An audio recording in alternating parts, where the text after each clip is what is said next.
Good morning. We are live on the Falcons Podcast like we are every Monday and Wednesday at 9:05 a.m. We like to go live because we like to have you involved.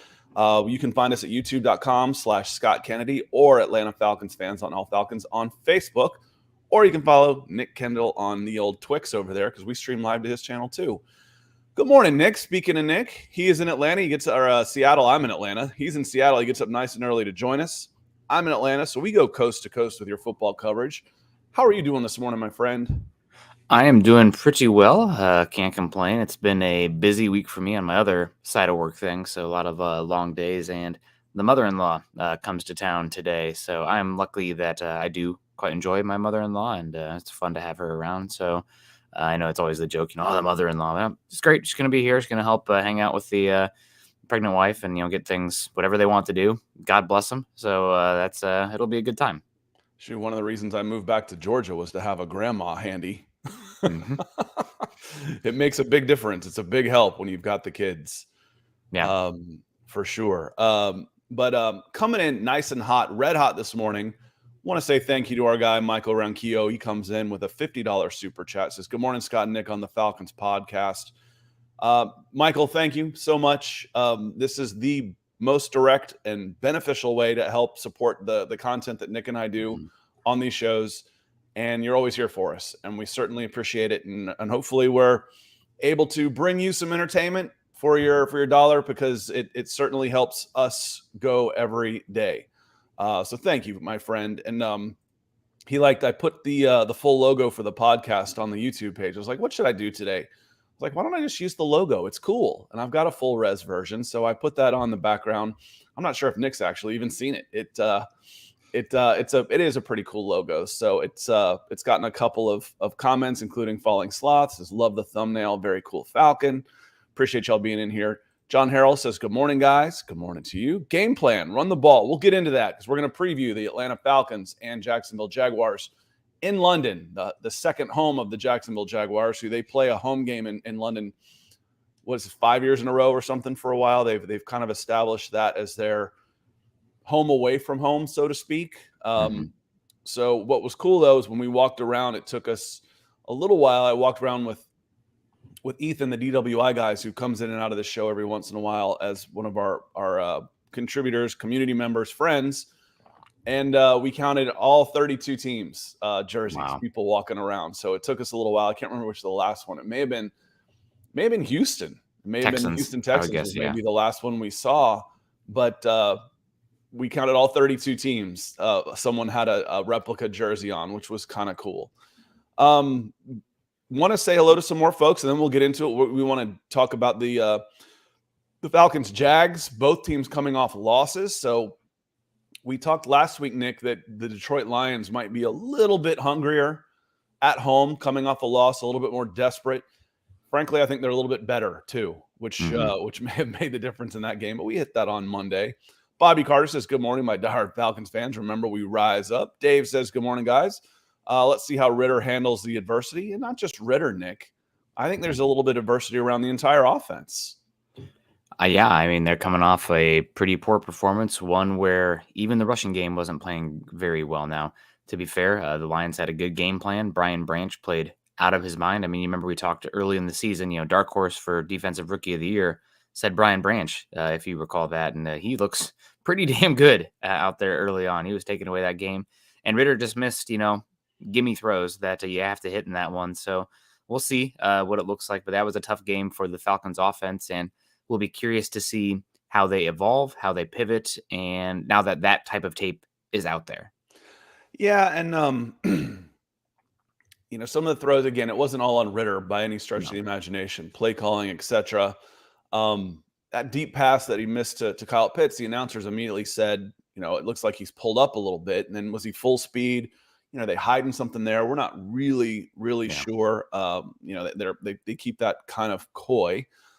10 Cam 01 comes in. He says, how's the Jags run defense? So far, pretty good, but they commit a lot to it. And considering the games they've played, Nick, they've played Anthony Richardson at quarterback and they played CJ Stroud. They've got the 23rd passing defense so far. Yeah. So They play a lot. They commit to stopping the run, especially against the Texans and Jaguars. But then C.J. Stroud was good enough to beat them with his arm. He had a terrific game for the Texans last week. And frankly, the Jaguars didn't play very well. I expect them to play much better than they did last week. There were mistakes all over the place, kicking game, special teams, drop passes, stupid penalties. They look like the Jaguars of 2021, not 2022, Nick. Yeah, I really enjoyed the special teams chaos involving two former Broncos, Brandon McManus kicking it off not very well to Andrew Beck, who then kind of mishandles the ball for a second, then runs it for a touchdown. I mean, God, just somebody start playing yakety sax. Good times. As far as the Jags run defense, I like numbers, Scott. So I just have the advanced analytics here. We're too early for a DVOA or anything like that. I think it's like 6-8 weeks in when you have a broad enough sample size to talk about that. But the Jags run defense, both their rush EPA and success rate are phenomenal so far this season. They have the third best run defense EPA at negative 0.301, only outdone by the Browns and the Eagles, who have been really good on defense to start this year. And the success rate is even better, 28.1%, only outdone by the Cleveland Browns, who have the best defense in the NFL so far this season. So that is a very salty defense. Like you mentioned, it's a lot of it is bodies at it, and they are giving up in the back end, and that might have a lot to do with the quarterbacks they played so far. I mean, the small sample size of Richardson and Stroud. We're going to take away the run. Let's see if the quarterback can beat us, that kind of thing. So maybe it'll be different. Maybe it'll be the exact same with Ritter in that situation. I would imagine it would be the same given what we've seen, but the run defense is good. Yeah, right now it looks like this could be a get-right game for the passing game, theoretically. They're 23rd in scoring defense, 7th ranked rushing, 27th in passing, and that's going against a guy making his first NFL start and a guy making his third NFL start. I don't remember who they played in their second game. Chiefs. Okay, then they're allowed to give up some yards there, but that was a low-scoring game too. It was like, I want to say 13-9 or something. I mean, that was a weird one. Yeah, but those are again, it's not what you would expect from the defense when you're looking at their opponents. You're like, I was expecting their passing numbers against to be pretty low and the rushing numbers, knowing that they give up points and watching the games. But watching those games, they committed a lot of bodies to stopping the run. And then C.J. Stroud he looked fantastic. He really did. He was able to stand in there.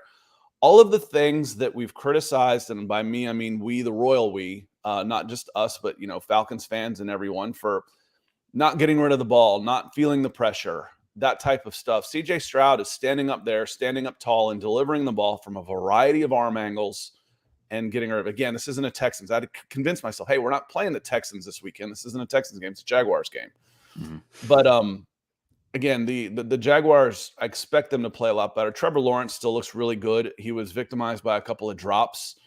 Also, among the penalties, Calvin Ridley had a couple. He also got earned a pass interference in the end zone that led to a touchdown. So Ridley's going to be he'll be a problem. I'm not counting on him dropping a bunch of passes to beat this team. You're going to have to find other ways to do it. Atlanta Stomp coming in at 13. He says, what's going on, boys? I had to tune in before I made my coffee. Yeah, I got to get mine made before we come on. This is our coffee benefactor. He's in Hawaii. So check him out, lioncoffee.com. Patrick keeps us well caffeinated. Just as a fan, that's his version of a super chat. He sends us coffee, and we love him for it.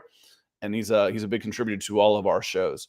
Liquor with Lenore comes in. He says, good morning, all. Good morning to you as well. Big Ant in the house. Good to see you. Says, good morning, Scott and Nick, as well as my Falcons family in the chat. That's all y'all. For sure. Also wanted to give a shout out quick to Michael Latsky for also sending us coffee from Puerto Rico. I'm actually enjoying some of his today as well. So we got multiple coffee benefactors, and I know that he's a listener to the Falcons show, Joe. So I've been trying to, Patrick for Broncos, Michael for Falcons. Lewitsky. Yeah, Michael Lewitsky. So shout out to him as well. Did you try those macaroons yet? I don't think he sent me macaroons. Oh, Patrick, I got it. I don't know. I got the whole care package. It was what was it? Chocolate coconut or something? Oh my God, they were so good. He sent me some really fun, like little spongy candy. There was like a I had coconut those one. too. Okay, maybe I did get the macaroons. Are they the cookies with the chocolate on top? I think they were coconut. Yeah. I think so. Okay. They were. I ate those first, so it's been a while since I had those. I just remember how good they were. Nick Thatch, hey guys, it's time to start worrying about Kyle Pitts not getting the ball. A little bit. There's another comment in here, not too far down, where it says, we've got to start getting Kyle Pitts the ball, and they tried. We mentioned that last week, going into week 2. Drake London had what? 1 target, 2 targets. Okay, the first play goes to Drake London. Okay. They did it with Kyle Pitts. He had the most targets of anybody. I think he had 9 targets in the passing game. The passing game just wasn't very good. He got missed on a couple, thrown into crowds. Every time there was pressure, Ritter went down. That's a problem. Mm-hmm. I think going through it, the Falcons actually had more quarterback hits, but they had 0 sacks. They had 9 hits, no sacks. The Packers hit Ritter 8 times, sacked him 7. So you want to talk about efficiency, Nick? Yeah, and that's one of the things about Ritter too. I know that in theory he is a good athlete, but he's pretty skinny, frail, and the ability to be a strapping young lad, in the pocket and, break off some of those arm tackles. Yesterday after, while Natalie was, God bless my pregnant wife, she cooked dinner last night. Didn't have to, but I put on the Vikings-Chargers game, just kind of catching up, and you see Justin Herbert out there.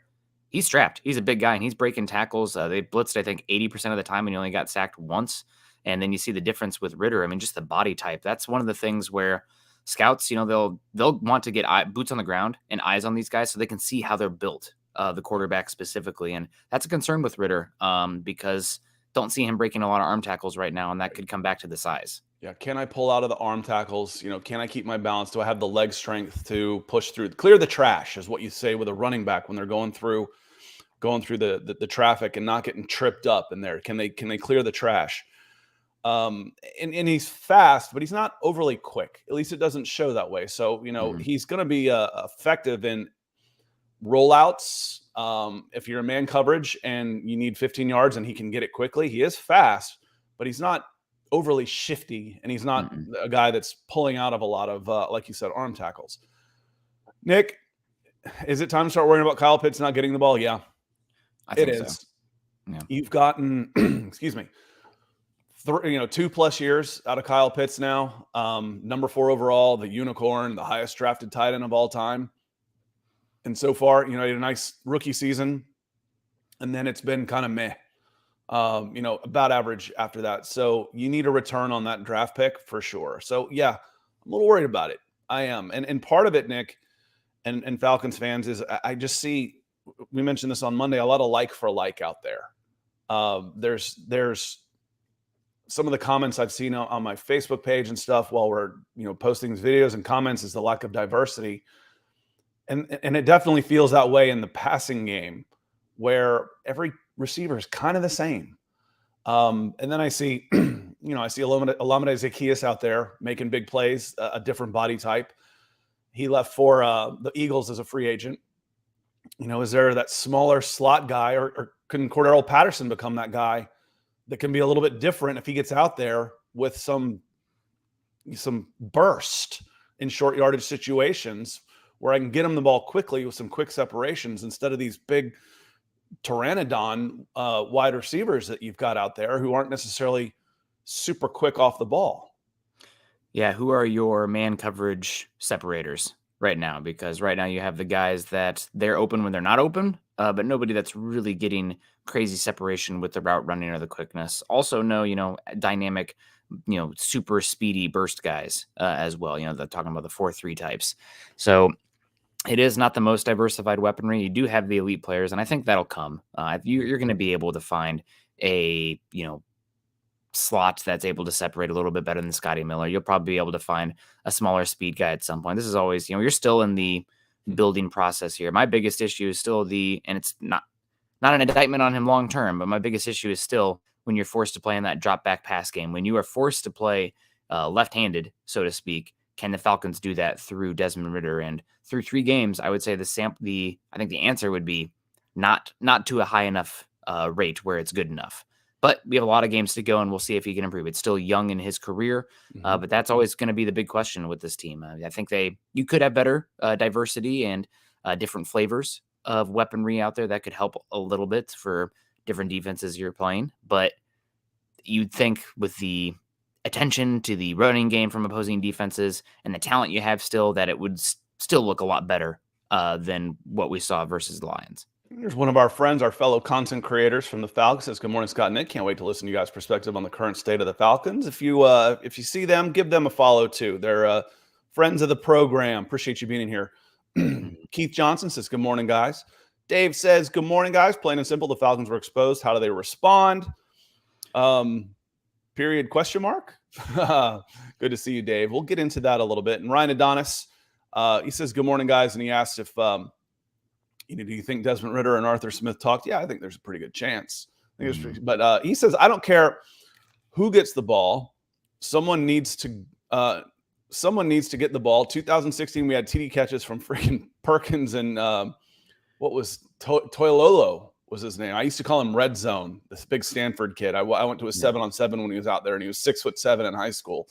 And I started calling him Red Zone. Why can't we get it to any of our guys? You had a quarterback question, and part of it, Nick answered on Monday. They didn't get in the red zone. Last week. Wow. I was like, I believe you. Is that really true? Is that possible? Yeah. Yeah, it was felt like I was watching my Hawkeyes again there, who only had 4 first downs versus Penn State. But yeah, I think 2016, you had a quarterback who had deficiencies, obviously, in Matt Ryan, but somebody who could get through his reads and distribute the ball better and trusted, the ability to throw guys open more than we're seeing from Ridder right now. I think Ridder is playing, and it's not that it's necessarily bad coaching, but I think he's playing very conservative because he knows that they can lean on the run game. And the one way this Falcons team is going to lose games is if Ridder is out there throwing, stupid turnovers. So I think that is leading to those throwing guys open, those higher or harder to get ones, not on the field as much, which maybe not taking advantage of your Drake London, Kyle Pitts as much in that case as well. And it'll have to evolve over time. I mean, this was a good Lions game. I wouldn't be overreacting too much. This is a team that I think could be right in the mix in the NFC this season. I mean, I would not put them in the same tier as the 49ers or the Eagles, but if they got them in the playoffs, one game, I mean, it could happen. This Lions team, I think, is playing that kind of football right now, and Goff is pretty underrated. So I wouldn't worry too much. This is going to be a big indicator game, though, against the Jags, because it's on the road again, kind of a weird environment with that London game. Can Ridder, work that pass game a little bit better, the drop back pass game? And it's, again, not all his fault, but needs to be better than what we've seen through 3 weeks if the Falcons team is going to go where we want them to go. Victor, good to see you. Says, "Good morning, Scott and Nick. Last Jaguars game gave me hope that we might steal this one. They're favorites. They're also 1-2 and vulnerable, not playing very well. But I think this can be a bounce back game for the OL. It needs to be. Of all the things that have been that you didn't expect, is the offensive line having struggles. And, again, they haven't been as bad as I think it's been made out to a certain extent. Part of that's been on the quarterback. Part of that's been on the play calling. Part of that's been on the lack of fear of the quarterback. And, as Ryan Adonis says, if Brian Branch only played the Falcons every week, I bet you gets burnt toast versus the Packers. Brian Branch could afford against this team right now to gamble. He could be playing forward all the time. He could be attacking the line of scrimmage all the time. He could be attacking the wide receivers who weren't going to go by him. He could play downhill. So they're going to have to work some things out in that regard. Sean Roberts says, "Sharon, like, also absolutely." We got 10 folks who've come in, and including me. I hit the like button on Atlanta Falcons fans on All Falcons. 10 people so far. I know we got more than that watching, so would appreciate you coming in and hitting that like button. JJ Ayers says, "Good morning, guys. We need the entire offense to play better with a sense of urgency and pride." Yeah, everybody. I mean, I look at it and I say, I got no complaints with Bijan Robinson and Tyler Algier. After that, I feel like there's some room for improvement for just about everybody out there, Nick. Mm-hmm. Yeah, I mean, everybody can get better. You're right. Tyler Algier maybe is the only one that couldn't, but there's room to grow. I mean, maybe Bijan as well. But there's room to improve, and this team is still kind of figuring it out, and it's a very small sample size, and you ran into a very good Lions team. So this Jags game is going to be a big barometer for them. And we talked about going through the season that that Jags game sneakily could be, the second toughest game on the schedule this season, or one of the top, 4 toughest ones. So you got pretty darn easy schedule. I wouldn't, get too low from this Lions game. You got a lot of time to figure it out still. And what's going to be weird is if the Falcons win, 11, 12 games and the stats say one thing with Ritter, but the eyeball test says a completely different thing. That'll be and I think that's probably the most likely scenario right now for this team. But a lot of games to go. Great morning to you, Joe Cannon. Appreciate you being here. And Keith Robbins as well. Everett says 3 games of bad decisions from Ritter. We got to fix him. Got to get him going. Yep, got to get him going for sure. Albert says, we don't need Kyle Pitts to be Julio Jones. We need him to be a Tony Gonzalez. Goodness, dude.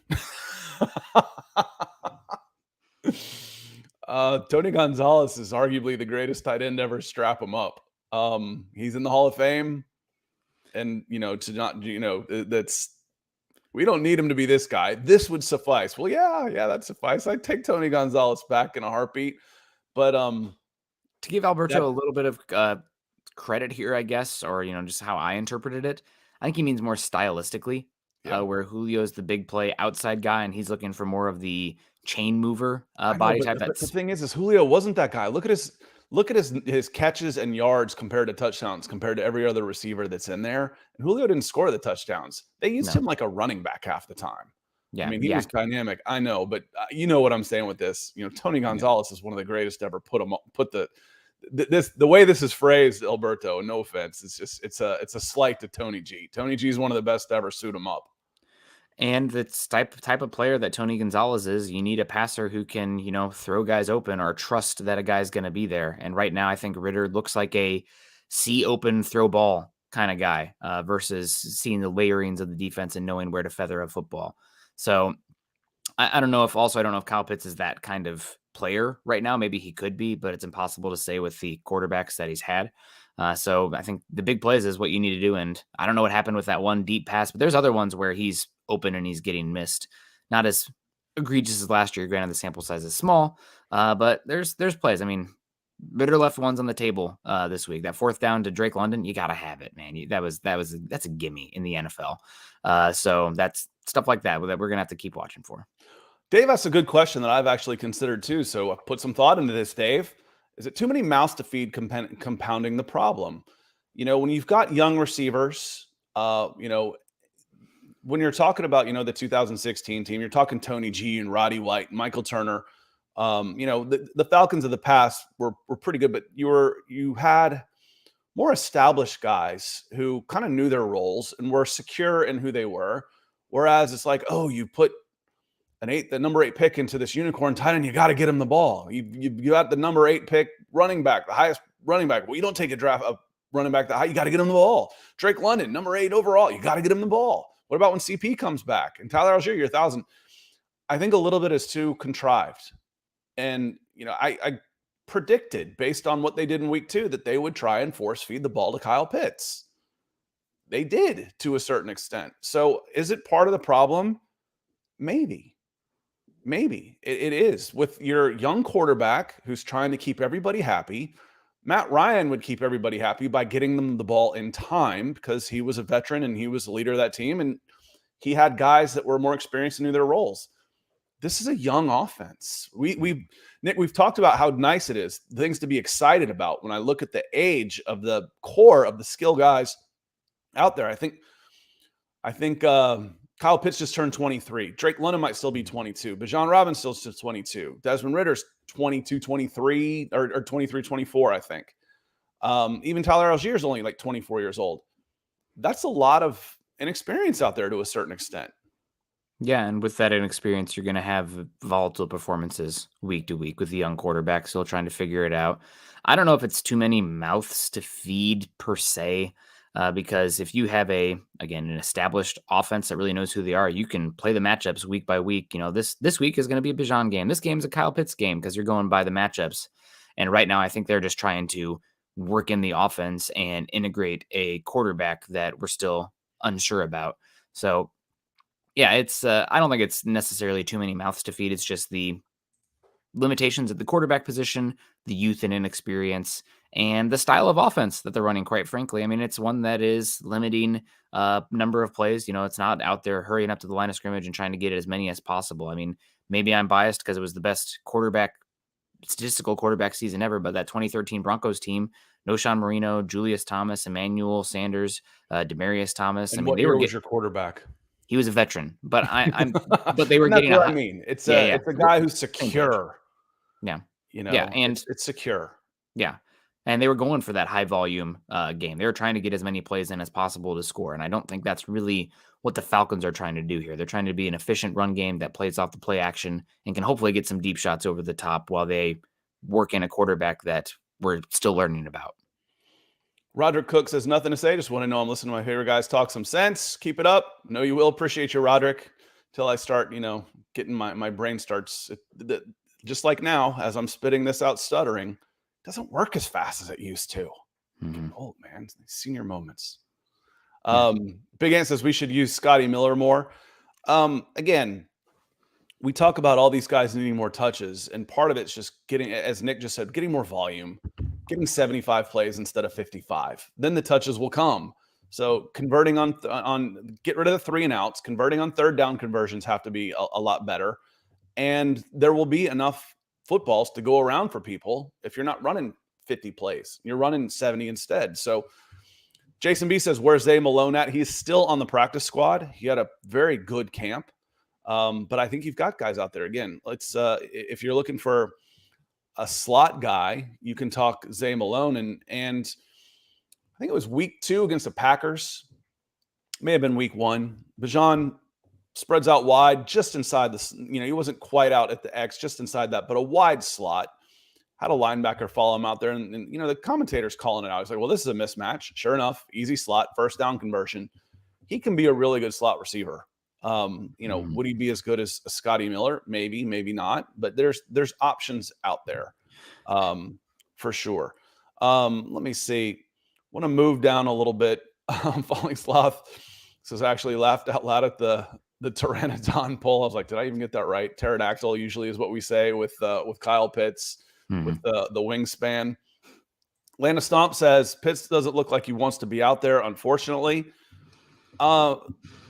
Again, winning that can be fixed. And, was he 100% healthy? No one's ever really questioned his effort level there. Rusty, oh goodness. Trigger warning here.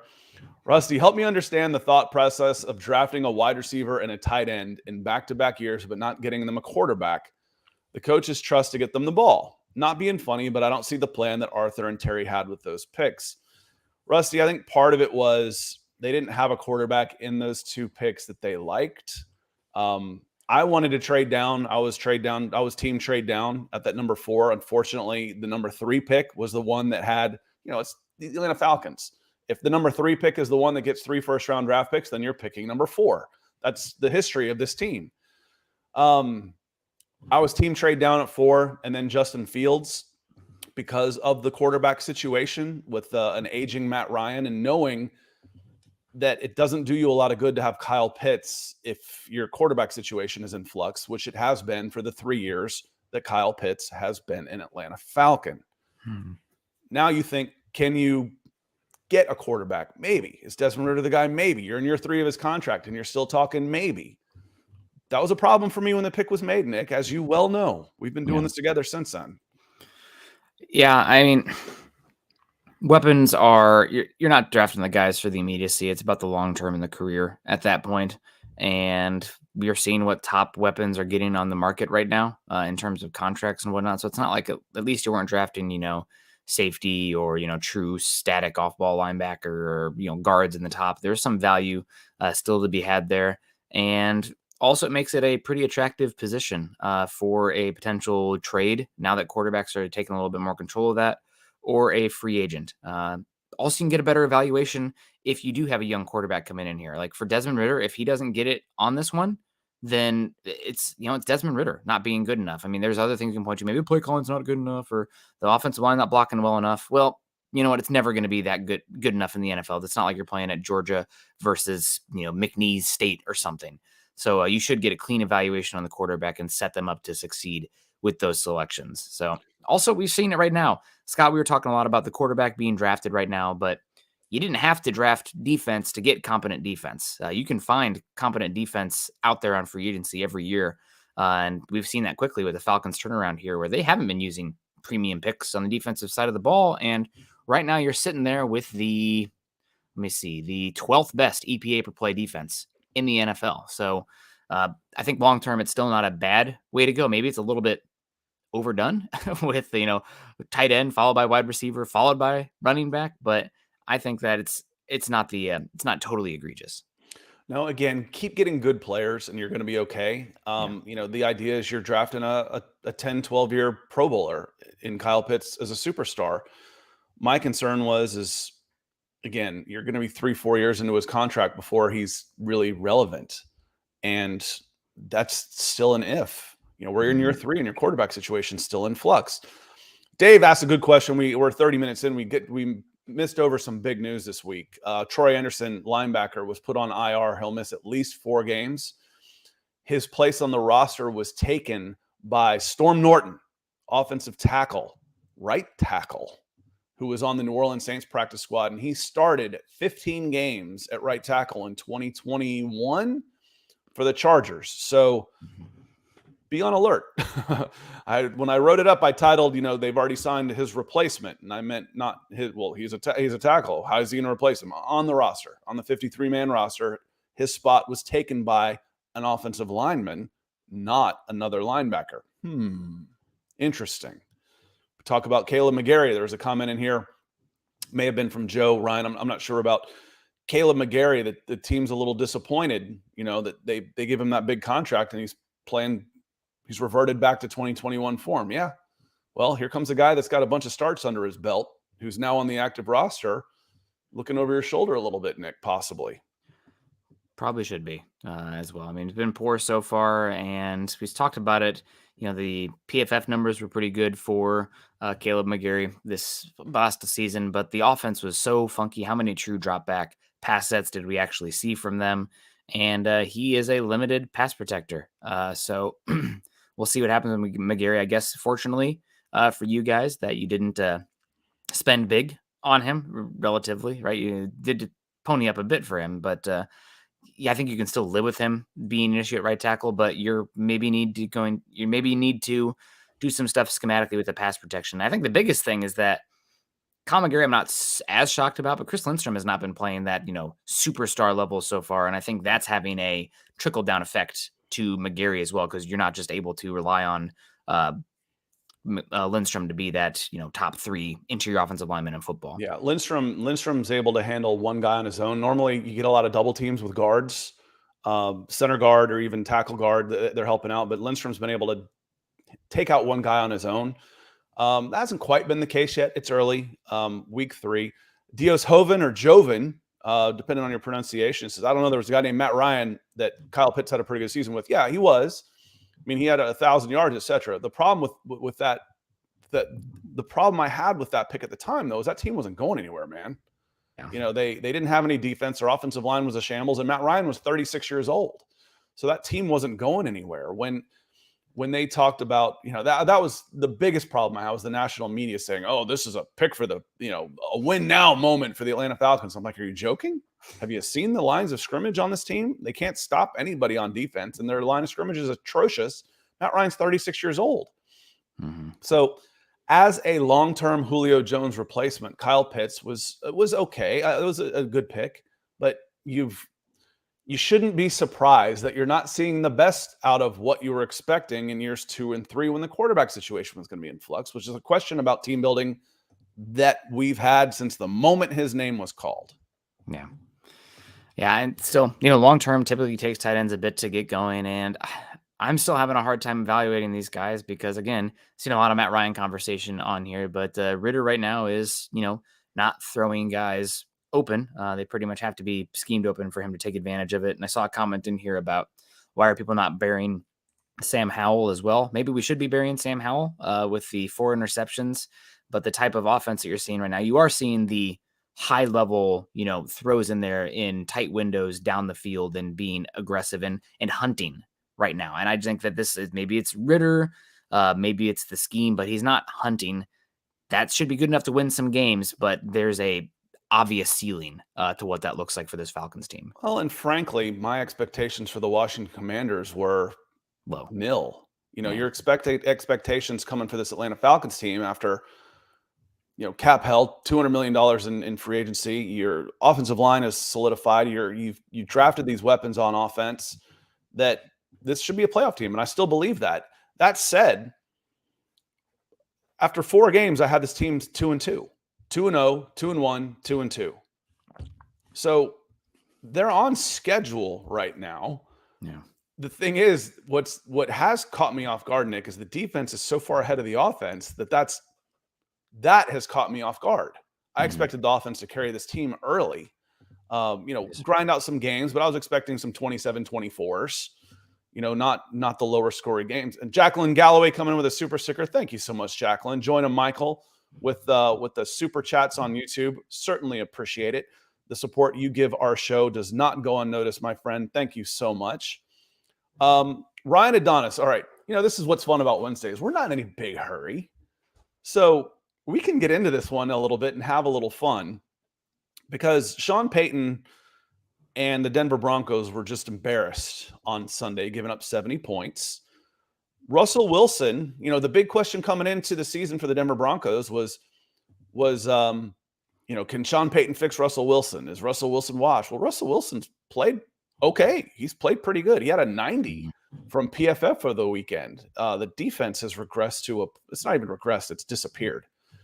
Yeah. But Ryan says, question for Nick, what would Sean Payton do for this Falcons offense if he was calling plays? I'll let you hit that one first, but then I've got a follow-up on that I think you probably we've talked about before on another show that we'll get into also. What would Sean Payton do? I think you'd see a lot of the similar stuff, maybe a little bit more quick hitters, half-field reads from Ritter, where the ball, not giving him as much to think about. I also think he might implement a little bit more quarterback run game, zone read options, just to get Ritter, right now he's playing a little bit stiff. And I'm curious, given what we've seen from Sean Payton's use of Taysom Hill and whatnot, even though Ritter is not quick, he can be fast. So getting him some zone reads, getting the defense loose a little bit that way, and getting Ritter, hit a little bit early to get some of those going, so he plays a little looser. But other than that, I'm not really sure. I don't think Arthur Smith is totally the problem right now. But just isolating the guys and the quarterback making the right reads. I'm guessing we maybe would see him say something, down about Ritter already that we wouldn't see from Arthur Smith, given Sean Payton, it's about him for sometimes. But I'm curious. What do you think, Scott? I think you'd see a lot more screenplay. And I think you'd see a little bit more vertical on there to try and back the guys off. Alvin Kamara had 4 straight years of 80 plus catches under Sean Payton. So you're force feeding your running backs a lot wide, swing passes, little arrow routes there. That's an extension of your running game. So I think you would see that a lot more. So the passing, you'd see more passing as an extension of the running game, is what I believe you would see with Sean Payton calling plays. Now, on this one, this isn't a Denver Broncos podcast, but it made me start thinking about the Atlanta Falcons, because I was reading ESPN this morning, and they've tagged Tannehill again as a possible, if Ritter keeps stumbling, does Tannehill come over? And it made me start thinking a little bit. Are there positives about the Denver Broncos season, 0-3 season so far? And I'm like, well, one of the positives for me is Russell Wilson has played his way back into being tradable. Mm-hmm. Now, his contract, you wouldn't take on his entire contract as a new team. His base salary for next year, for 2024, is only $17 million, if I'm not mistaken on that one. I could be. Maybe that's what it is this year, but I thought it was last year. Russell Wilson's, let me just double check while I say this. His base salary for 2023 is only $8 million. For 2024, it's only $17 million. If you're the Atlanta Falcons, all of a sudden Russell Wilson in this offense, with his still ability to run around and move and waggle and bootleg and all this stuff, a third round pick and $17 million, fourth round pick and $17 million. The Denver Broncos would probably go for that. Would you go for that, Falcons fans? Would you be interested in Russell Wilson and this offense? I might be. I've watched him play all 3 games this year. I watched him play in the preseason. He's better than Ritter right now. That's not a big, a high bar right now. But would you do it? Would you consider that? I'd absolutely consider it, Nick. It would have to be a weird thing because it would probably be a post June 1st situation. And that would mean that, you agreed on it in principle, but it's not officially executed until June. So what does that exactly look like? I feel like that happened before with another quarterback trade where it's like, okay, we know it's happening, but it's not official until this date.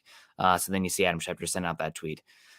If you were, only giving up a third round pick, something like that, or even a fourth, it depends on what you're eating money wise, but it's more of just a cap maneuver situation. And he's been playing like a top 12 quarterback right now. And if you're paying very little for him, for somebody who another 3 years of solid B level quarterback play, I think that's something you'd consider as the Falcons, because it's not going to cost you too much to get him. There's not going to be a lot of bidders for his service given the contract stuff there, even though the base isn't high. There's probably still gonna have to be some stuff, but the Broncos take it on the chin with the dead cap. The Broncos are the ones. It's the same thing the Falcons just went through with Matt Ryan. Mm-hmm. The Falcons paid Matt Ryan $40 million last year to go play somewhere else. Yeah, that's what the Denver Broncos are going to have to do with Russell Wilson. Mm-hmm. They're going to have to move on from him because they're in a window where their team isn't going to be good enough to get anything out of Russell Wilson. So they will try and move on from him and get a young quarterback in and start to develop. What can they get for him? Third or fourth rounder? Maybe. It might be a situation too where he reworks the contract to make it happen, just because the windows for the Broncos don't align with the windows for Russell Wilson. So maybe there'll be a little bit of help there, but I don't know. I don't think Tannehill's really a good option. The one name for the Falcons that this will make people really roll their eyes or curdle, but I think he's been playing pretty good football and is probably going to be the best free agent quarterback, would be Kirk Cousins out there. I know that he is somebody that not a lot of people are huge fans of, but if you're not paying him a huge contract, he would come in and definitely offer a upgrade in the drop back pass situation there. Wouldn't have Justin Jefferson, but would have a pretty good run game and offensive line, which the Vikings offensive line has been dreadful so far this season, especially in pass protection. When you're hailing Dalton Reisner as a savior of the offensive line, you're in trouble. Yeah, and it's kind of, not to take it totally derail this, but it really does go to show that offensive line is about the unit and not a singular player, because their left tackle Christian Darrisaw has been playing awesome football. Former first round pick, Virginia Tech, was taken in that really, really good 2021 draft class. He's great. Nobody are talking about him, but I've watched him like, oh my God, this guy can play. But when the other guys around him can't play, it doesn't really matter if you have one great player on the offensive line. Ryan, I saw this comment on YouTube on one of the videos we did. He says, give me Dobbs from the Cardinals. I would trade a second-round pick for him, and you would be absolutely robbed blind. They'd snap your hand off for a second-round pick right now. Anything more than a seventh, unless he turns into Geno Smith for the rest of the year. And even then, this is a free agent practice squad guy for most of his career. I think his first starts were Arizona, and you say, well, he's playing great. I get it, but your value doesn't go up that much just overnight. So you can say Josh Dobbs, that wouldn't be my guy, but hell no to a second-round pick. Yeah. No way on that one. Yeah. No way on that one. Colin Sloth kills me too. He says, if we combine Cousins to the Falcons, you see a 50-point blown lead in prime time. Yeah, that would be two of the ultimate unclutch factors there. Sorry, Falcons fans, but your Braves are killing it, so whatever. That's Cousins would be interesting in this offense. He's far from the issue there, and he's actually a free agent this offseason, and he's already made crazy guaranteed money, probably going to be chasing success a little bit more so. That's just one that I would be interested to see what it looks like. Yeah, and Ryan says, better than I've seen from Ritter. Yeah, that's not the bar for a second round pick. No. Right now Ritter wouldn't be worth a second round pick either. He wouldn't be worth any picks right now for the most part until he starts doing a little bit better. But again, a long enough timeline. Before everybody jumps off a cliff at 2-1, they're upset with the offense. I get it. That Detroit Lions team is good. You don't go into Kansas City and beat the Chiefs in week 1 without being a good team. They're a good team. As Nick said, 49ers, Eagles, and then Detroit Lions. I think they're right there with the tier 2 teams right now. And again, I had this team 2-2 and after 4 games en route to a 10-7 season. They're on schedule. So let's see. I think it may have been Dave who asked me, he says, so what are you, Scott, are you saying this is a throwaway season then? Well, it depends on what your goals are. If your goal is the Super Bowl every year, if you think you're going to Super Bowl or bust, then yeah, you're going to be disappointed. If your goal is, keep improving, show progress, build this team up, and 10-7 in playoffs is the next step and the way to a championship, those are my expectations. I absolutely expect this team to be a playoff team. And if they're not, we're going to have some big time questions to be asked. And Arthur Smith and Arthur Blank are going to have a serious conversation about, you're probably going to get one more year, but it needs to get better. Kobe Cole Robertson asked a good question. He says, who do you guys see replacing Anderson at linebacker? That'll be Nate Landman. Landman. He played really, really well against the Packers. He was the second highest graded guy on PFF behind David Onyemata, who had a 90, and Landman came in with like an 82, 83. So he played well. That's an in-house replacement. That's why when the Falcons replaced him on the roster, they replaced him with a right tackle. And Storm Norton, and not bringing up another linebacker from the practice squad or trying to sign somebody. So that's an in-house replacement. And he's been with the team and he's played really well. Nick, a few minutes left to go. Let's get into a prediction of sorts. What are your expectations for this game? Atlanta Falcons versus Jacksonville Jaguars in London.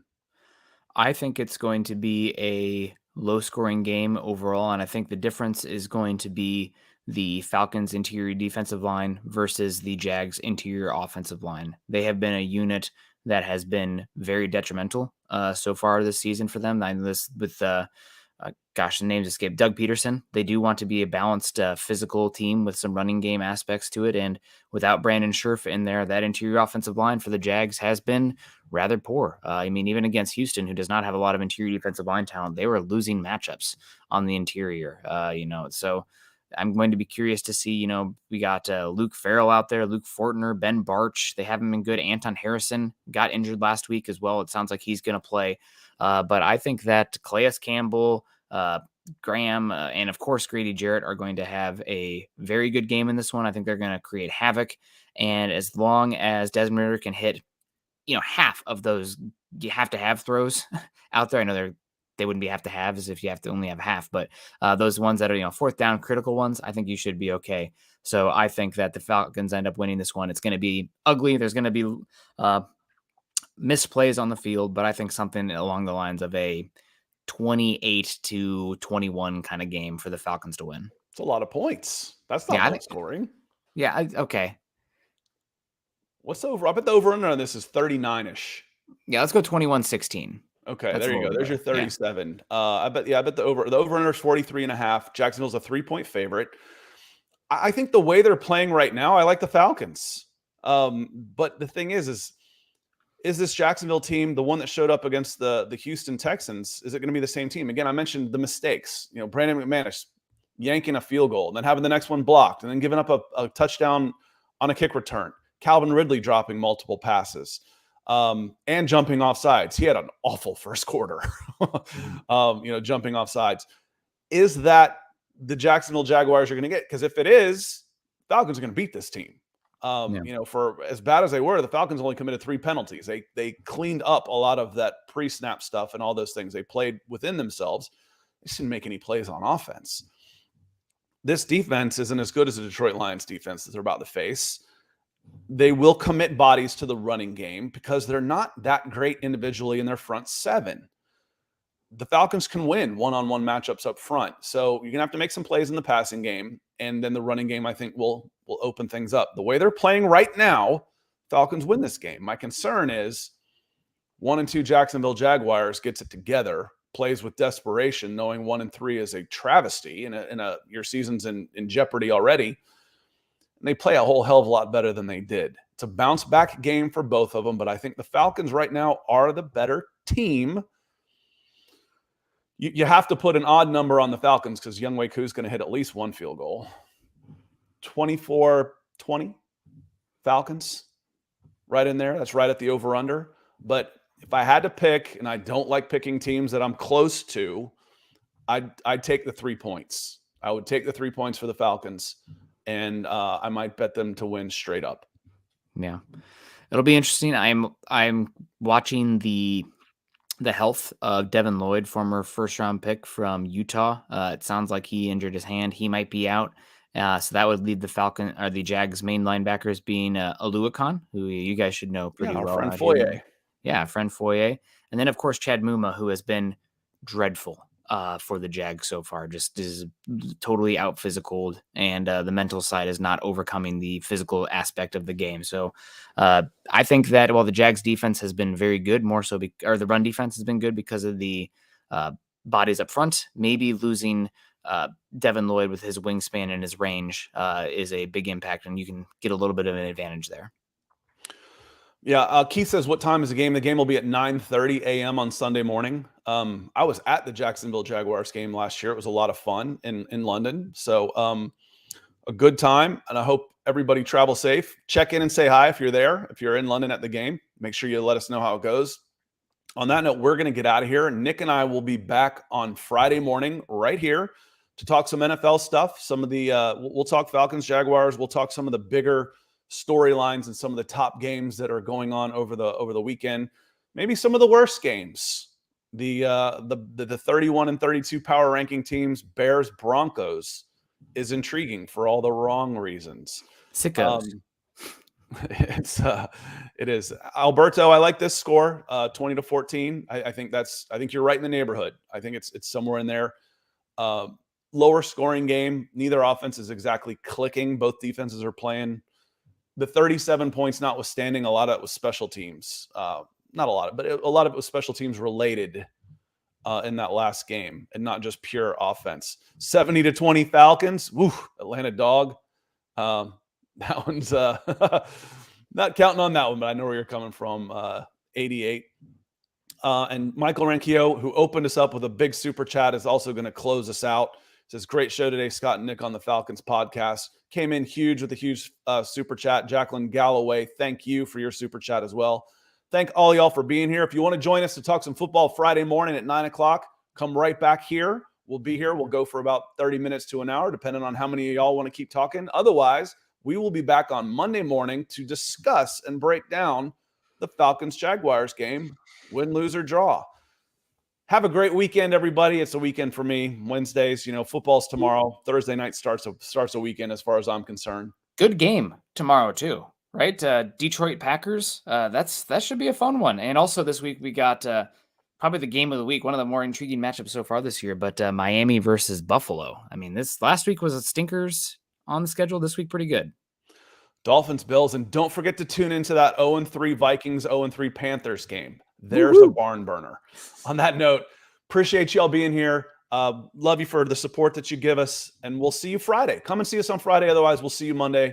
Have a great rest of your week and a great weekend, everybody. Peace.